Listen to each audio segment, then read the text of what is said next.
లేవికాండము 26వ అధ్యాయము 11వ వాక్యాన్ని చదవండి. నా మందిరమును మీ మధ్య ఉంచదను. చాలండి. నా మందిరమును మీ మధ్య ఉంచదను. ఇప్పుడు దేవుని మందిరము దేవుడు మన మధ్యలో ఉంచున్నాడు. దేవుని మందిరం అంటే ఎక్కడ ఇద్దరు ముగ్గురు కూడి ఒక సమూహముగా కొంతమంది కూడుకుంటారో ఆ కూడుకునే స్థలాన్ని మందిరముగా పిలువబడింది. ఆ కూడుకునే ప్రజలను సంగముగా దేవుడు పిలుస్తూ ఉన్నాడు. దేవుని మందిరంలో నివసించేవారు ధన్యులు. ఎందుకంటే నేను మీ మధ్యలో ఉన్నాను, నేను మీ మధ్యలో మందిరమందు నేను నివసిస్తూ ఉన్నాను. ఇప్పుడు దేవుని మందిరంలో నివసిస్తున్నప్పుడు దేవుడు ఎలా జీవించమని చెప్తున్నాడు మనల్ని. దేవుని మందిరంలో మనం ఏ విధంగా జీవించాలా, మందిరంలో మనం ఏ విధంగా నడుచుకోవాలా అంటే చదవండి. ప్రసంగి గ్రంథము 5వ అధ్యాయం మొదటి వాక్య లేఖనం చదవండి. నీవు దేవుని మందిరమునకు పోవునప్పుడు నీ ప్రవర్తన జాగ్రత్తగా చూచుకొనుము. చాలండి. దేవుని మందిరంకి వెళ్ళినప్పుడంట దేవుని మందిరంలో దేవుడు నివసిస్తున్నాడు. ఇప్పుడు దేవుడు నివసించిన ఆ యొక్క మందిరములో మన మందిరంకి వచ్చినాక ఏ విధంగా మన ప్రవర్తన ఉండాలంటే జాగ్రత్తగా ఉండాల. మన ప్రవర్తన దేవుని మందిరంలో జాగ్రత్తగా ఉండాల. ఇప్పుడు దేవుని మందిరంలోకి వచ్చినప్పుడు మనం ఏం చేయాలంట? దేవుని ఆరాధించాలా, దేవుని స్తుతించాలా, దేవుని మాటలు వినాలా. అది కాక మరి ఇంకొకటి ఏదైనా పలికినప్పుడు జాగ్రత్తగా మనము ఆలోచించి నిర్ణయం తీసుకోవాలా, ఆలోచించి మాట్లాడాలా. దేవుని సన్నిధిలో దైవ భయము కలిగి ఉండాలా. ఆ భయము ఎప్పుడైతే ఉంటుందో ఆ మనిషిని దేవుడు దీవిస్తాడు. ఒకవేళ దేవుని మందిరంలో మన ప్రవర్తన జాగ్రత్త లేకుండా, ఒక చిన్న ఉదాహరణ చెప్పాలా, మీ అందరికి అర్థమవుతుంటే ఒక చిన్న ఉదాహరణ చెప్పాలి. ఇప్పుడు కొత్తగా ఒక సహోదరి వచ్చిందనుకో, తాను తనకున్నటువంటి బాధను బట్టి నూతనంగా ఒక సహోదరి వచ్చి ప్రార్థన చేసుకుంటూ ఉంది. ప్రార్థన చేసుకుంటూ ఎంతో బాధతో మరి ప్రార్థన చేస్తున్నప్పుడు ఆ పక్కన ఆ మాటలు వింటున్న నీవు, లేకపోతే నీ కంట కనపడ్డప్పుడు నువ్వేం చేయాలంటే, ప్రభువా నూతన ఆత్మను నడిపించో ప్రభువా, నూతన మనిషిని నడిపించో ప్రభువా, నీకు వందనాలు. ఆ సహోదరుని దీవించండి. తను ఏ బాధతో వచ్చిందో ఆ బాధను ప్రభువా మీరు నాకు తీసివేసి క్షేమాన్ని దయచేయండి ప్రభువా అని ప్రార్థన చేయాలి. అది దేవుని బిడ్డలకి అది మంచి అలవాటు. అలా కాకుండా దేవుని సన్నిధిలో ప్రార్థన చేస్తున్నప్పుడు, ఆరాధన చేస్తున్నప్పుడు ఇక గుచ్చి ఎవరంట మనిషి, ఎక్కడ వాళ్ళు, ఎక్కడి నుంచి వచ్చింది అని ఇక గుచ్చి ఆ మనిషి బాగా గాఢంగా ఆరాధన చేస్తుంటుంది. ఇప్పుడు గుచ్చినప్పుడు ఆమె ఆరాధన డిస్టర్బ్ అయ్యి ఏమైంది తెలుసా, వాళ్ళ ఎక్కడ చూసినట్టున్న మనిషిని అని చెప్పేసి ఎట్లా ముచ్చటిచ్చారనుకో. ఇప్పుడు ఇక్కడ దేవుడి మందిరంలో మన ప్రవర్తన జాగ్రత్తగా ఉండండి దేవుడు చెప్తే, అక్కడ ముచ్చట్లు పెడితే ఏమైంది తెలుసా, దేవునికి బాధ కలిగింది. అందుకే దేవుని మందిరం చాలా జాగ్రత్తగా ఉండాల. ఇక్కడ ఏమన్నా మాట్లాడుతున్నప్పుడు, ఇక్కడ సేవకుడు మాట్లాడినప్పుడు కొంతమంది కొడుతుంటారు. అంటే కొంతమందికి అలవాటేదని చెప్పినప్పుడు కొట్టేది, అలా కొంతమంది కొడుతుంటారు. ఈ బుర్రకథలు చెప్పేటప్పుడు అని కొడుతుంది. అలా కూడా కొట్టకూడదు. దేవుడు మాట్లాడుతూ పిన్ డ్రాప్ సైలెంట్ అయిపోవాలి. ఇది దేవుని మాట. ఎందుకంటే దేవుని మందిరం ఎంత ఎలాంటిదంటే, యాకోబు తాను ఎప్పుడు దేవుని మందిరం గురించి తను ఎప్పుడు చూడలా. యాకోబు ఆ రాత్రి పడుకున్నప్పుడు అంట యాకోబుకు దేవుని మందిరం యొక్క శక్తి ఏంటో చూపించాడు. అందుకే యాకోబు ఆదికాండము 28వ అధ్యాయం 17వ వాక్యములో యాకోబుకు దేవుడు దర్శనం చూపిస్తున్నాడు.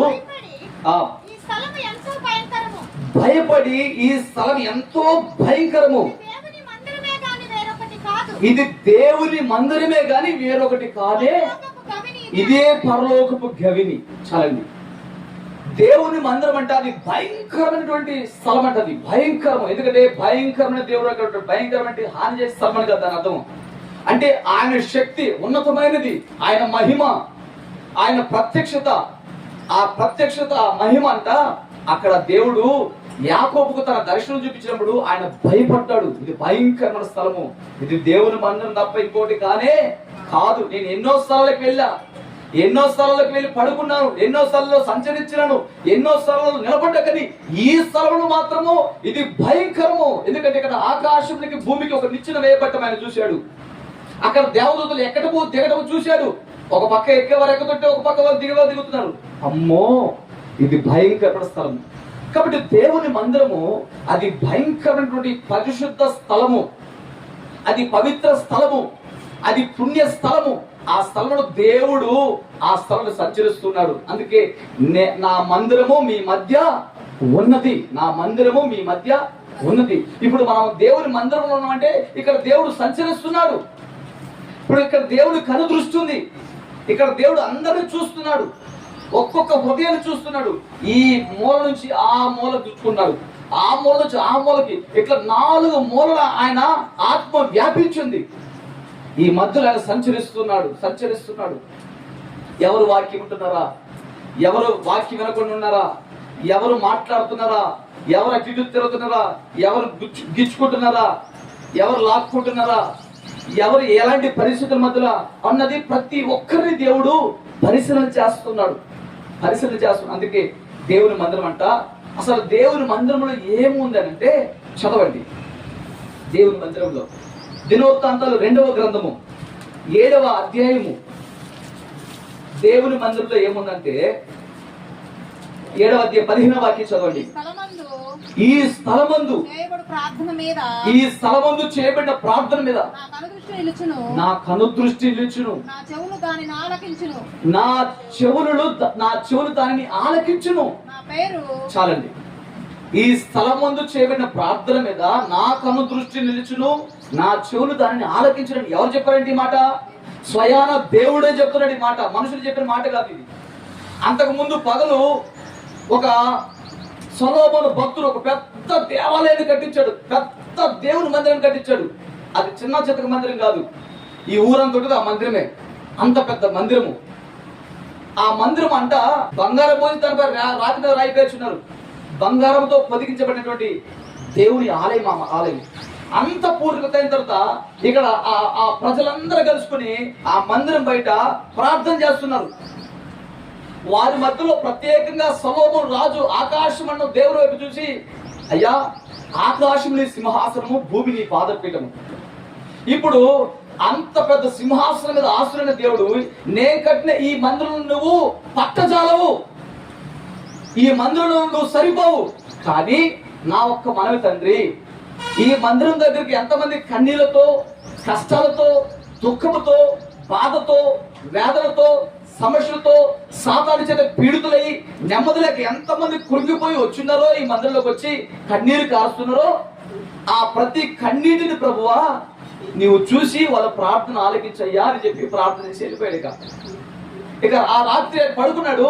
ఆ రాత్రి దేవుడు ఆయనకు ప్రత్యక్షమై, దేవుడు తన ప్రత్యక్షతను సొలొమోనుకు కనపరిచి అప్పుడు అంటున్న మాట ఈ మాట, నా పేరు పెట్టబడిన నా జనులు తమ్ము తామును తగ్గించుకొని ప్రార్థన చేసి నన్ను వెతికి తమ చెడు మార్గములు విడిచిన ఎడల ఆకాశం నుండి వాళ్ళ ప్రార్థన విని వారి పాపములను క్షమించి వారి దేశమును స్వస్థపరచుదును. హల్లెలూయా.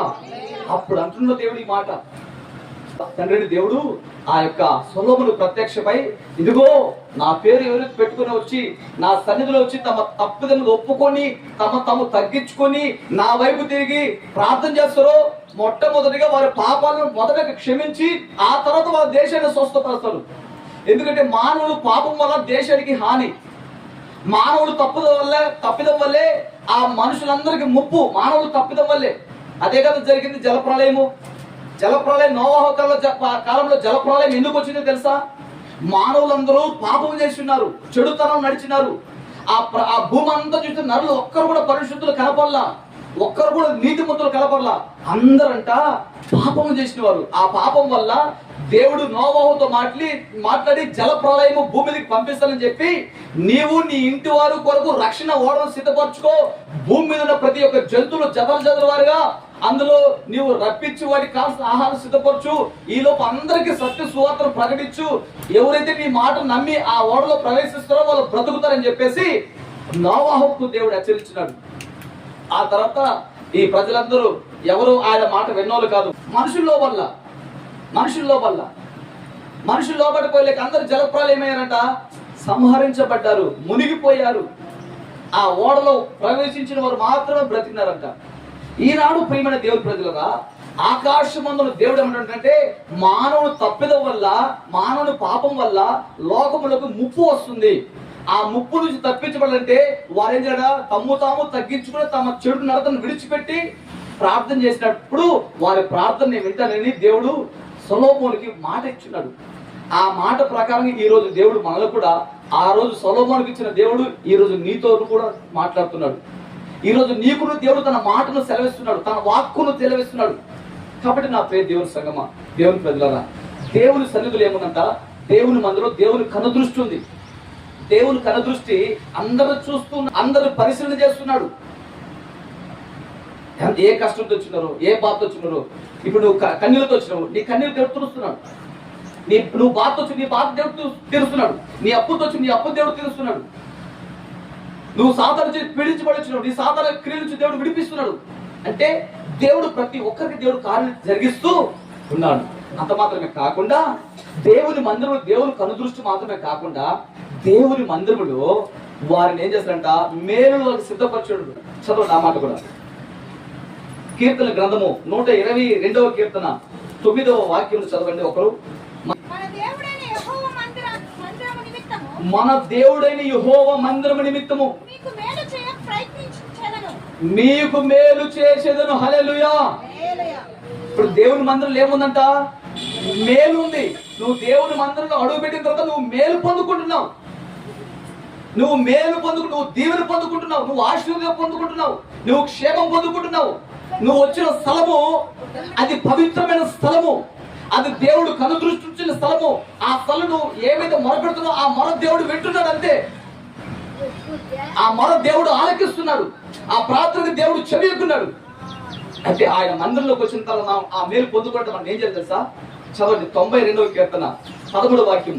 యెహోవా మందిరములో నాటబడిన వారు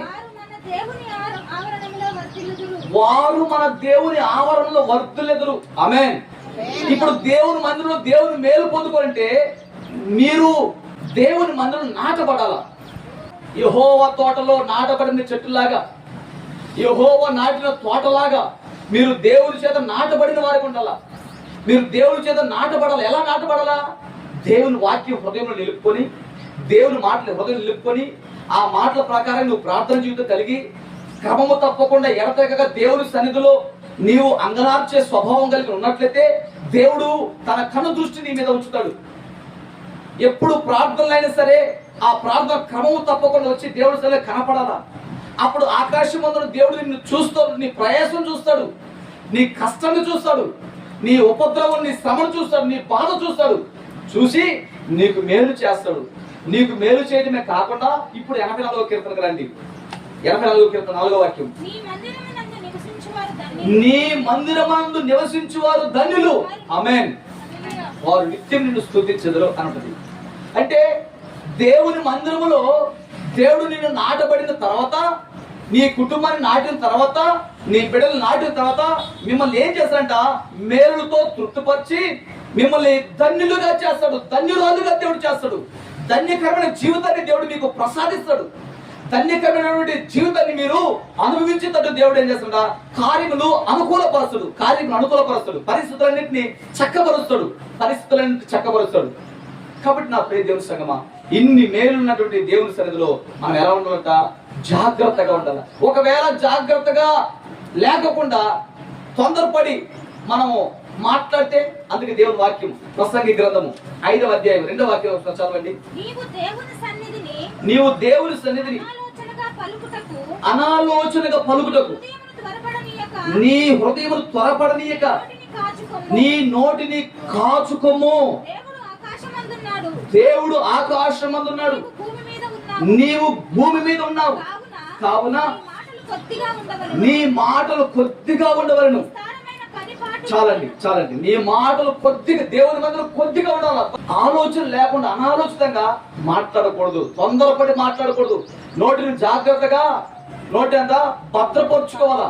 అలా మాట్లాడితే తొందరపడి ధైర్యం చేసి మాట్లాడినట్టు దేవుడి సరిగ్గా ఏమొచ్చింది తెలుసా?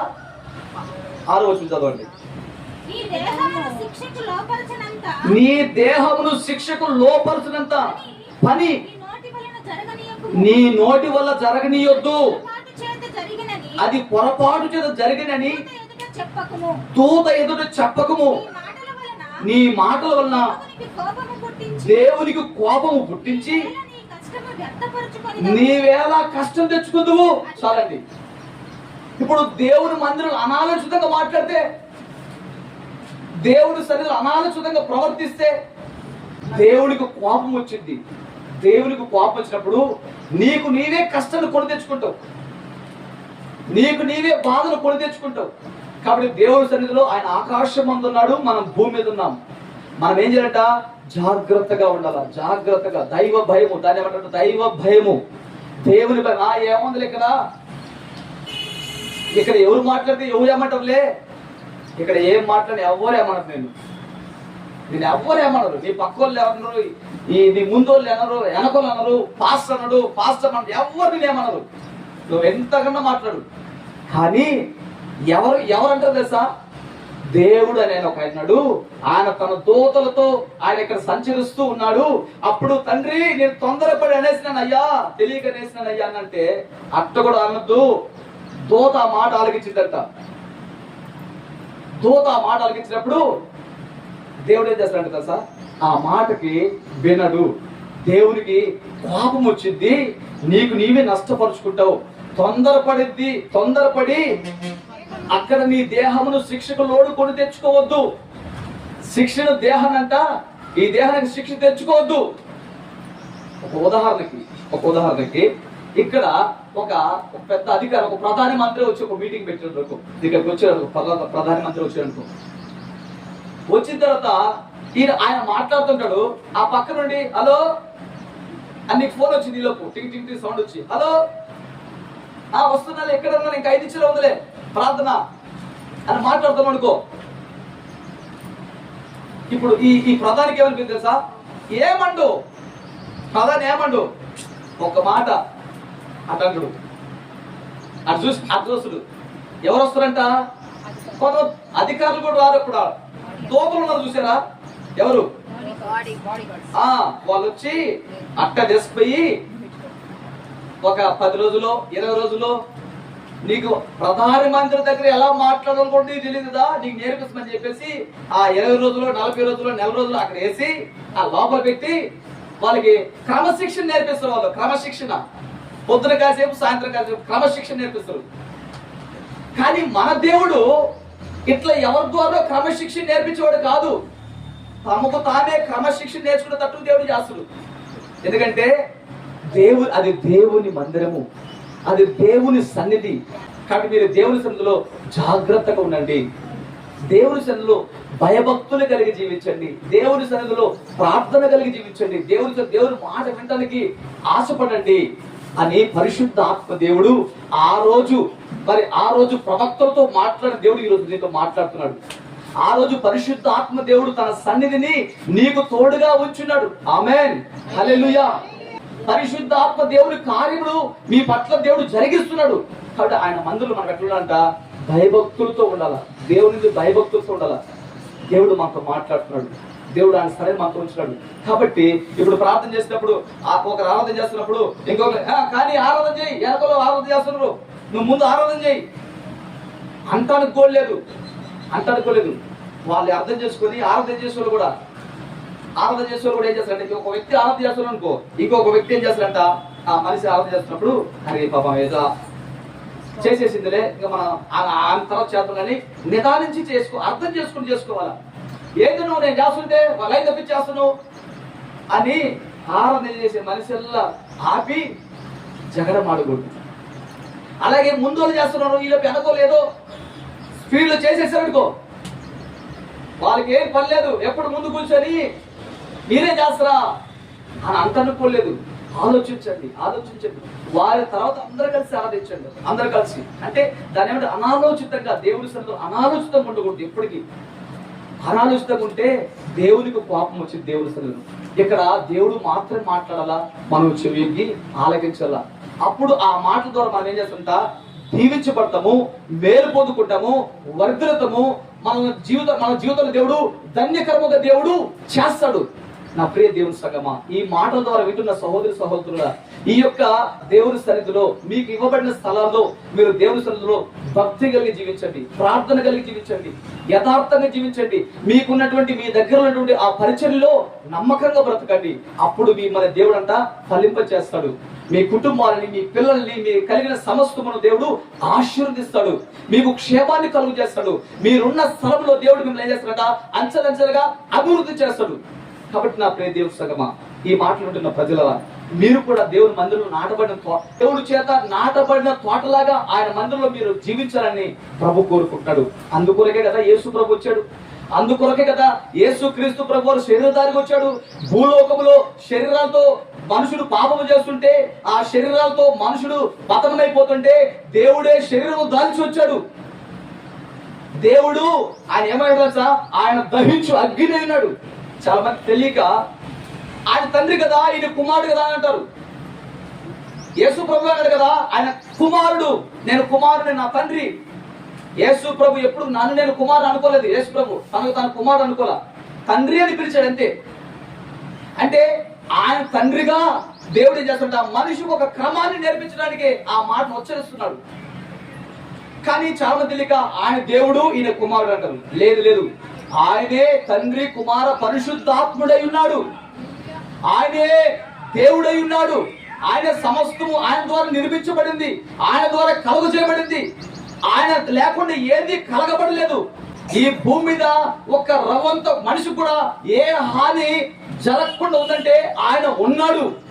ఒకవేళ జరుగుతున్నా కూడా ఆయన ప్రమేయం లేకుండా ఏది జరగదు. కలుగు చేసిన వాడు సమస్తమును ఆయన లేకుండా కలుగు చేయలేదు. కాబట్టి ఏది జరుగుతున్నా అది దేవుని చిత్తమైనదని మన హృదయంలో అనుకొని, ఎప్పుడు మనం కృంగిపోకుండా, ఎప్పుడు మనం బాధపడకుండా, మనం ప్రభు పాదాలను పట్టుకొని ఆయన స్తుతిస్తూ ఆయన సన్నిధిలో ప్రార్థన జీవితం కలిగి ఉన్నట్లయితే ప్రభు రాకడలో మధ్యాకాశానికి వచ్చినప్పుడు ప్రభుని నాతో కొనిపోతాడు. ఆమేన్. మేఘారుడై ప్రభు వచ్చినప్పుడు అట్లనే మేఘమండలతో నిన్ను అట్లనే కొనిపోతాడు. అట్టి కృపలో ప్రియ దేవుని సగమ మీరందరూ ఆ రీతిగా ఫలించుదురు గాక, ఆ రీతికి మీరందరూ వర్ధులుదురు గాక. అలాంటి కృప దేవుడు మీకు, మీ బిడ్డలకు తరతరములకు దేవుడు అనుగ్రహించును గాక. మీకును మీ పిల్లలకి తరతరములకు ఆయన దేవుడిగా ఉండి మిమ్మల్ని ఆయన రాజ్యంలో ప్రకాశించును గాక. ఆమేన్.